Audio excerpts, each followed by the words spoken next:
नमस्कार, life cities के astro channel में आपका स्वागत है।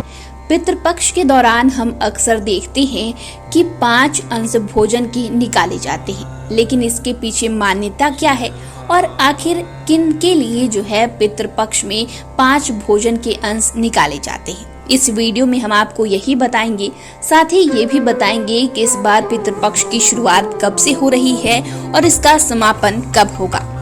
हर साल भाद्रपद माह की पूर्णिमा तिथि से श्राद्ध पक्ष या पितृपक्ष की शुरुआत होती है, जिसका समापन आश्विन माह की अमावस्या तिथि को होता है। इस साल 29 सितंबर से पितृपक्ष की शुरुआत हो रही है, तो दूसरी तरफ इसका समापन 14 अक्टूबर को होगा।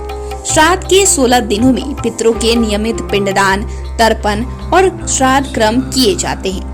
मान्यता है कि पितृपक्ष में पितर धरती पर आते हैं और आकर हमें आशीर्वाद देते हैं। पितृ पशु पक्षियों के माध्यम से हमारे निकट आते हैं, इसलिए इस दौरान कुछ पशु पक्षियों को भोजन कराने का विधान बताया गया है।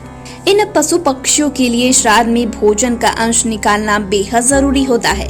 भोजन का अंश निकाले बिना श्राद्ध क्रम अधूरा माना जाता है। पितरों के नियमित निकाले जाने वाले भोजन के इस 5 अंशों को पंच बलि कहा जाता है।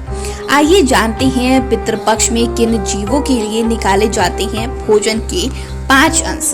पितृपक्ष में सबसे पहले भोजन को 3 आहुति कंडा जला कर दी जाती है। इसके बाद भोजन को अलग अलग 5 अंशों में निकाला जाता है।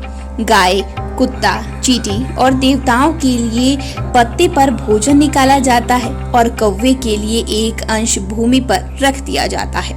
इसके बाद प्रार्थना की जाती है कि ये आकर भोजन ग्रहण करें और इससे हमारे पितृ प्रसन्न होकर हमें अपना आशीर्वाद प्रदान करें। पितृपक्ष में पितरों के नियमित श्राद्ध क्रम किए जाते हैं। इससे बहुत ही महत्वपूर्ण माना जाता है।